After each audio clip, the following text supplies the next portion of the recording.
once Article 1, as Brother Justice Khanna said, says India shall be a union of states, and that includes the state of Jammu and Kashmir. Transfer of sovereignty was complete.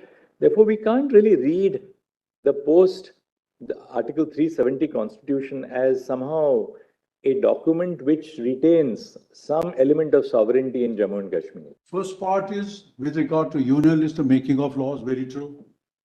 The state legislature, my state legislature gets more laws. I will show that exactly the same position. It has more laws, more power as compared to in relation to other states in India. And why in relation to other states of India? As I said earlier, I raised one argument yesterday. I said they merged. When they merged, it is the Constitution of India which gave power to these state legislatures. It was open. I would go to the extent of saying it was open for the Union of India not to give any power. It could have made it totally unitary because they had merged. They had no personality of their own. Their statehood was lost with the merger.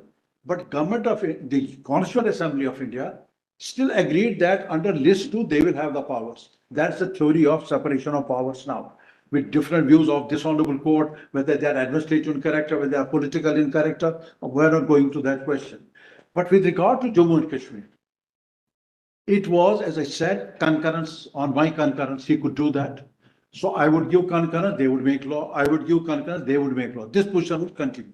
Under D, position is the same. I would give concurrence, they would agree for constitutional provisions with or without modification. This power is there.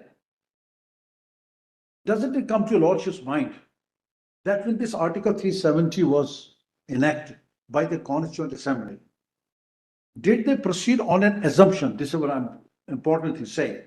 Did they proceed on an assumption that this Constituent Assembly of the state of Jammu and Kashmir will recommend to the Union of India to do away with 370 so that it completely integrates?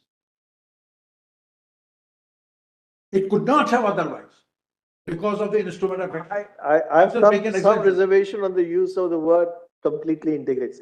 Integration has taken place in terms of Article 1. Integration, I said complete integration. No, probably what clause 3 says is Articles 370, which is a special provision, can be abrogated, can be modified, and or made applicable with exceptions. That's all. Integration is, as far as Article 1 is concerned, is complete. Can we divorce it from the context? We're going simpliciter as on today. In 2023, it's easy to say so, sir, with respects that it simply says we can get rid of this Article 370 because it is flexible in terms of one part of clause 3. That's what my lords are saying. But it has a context.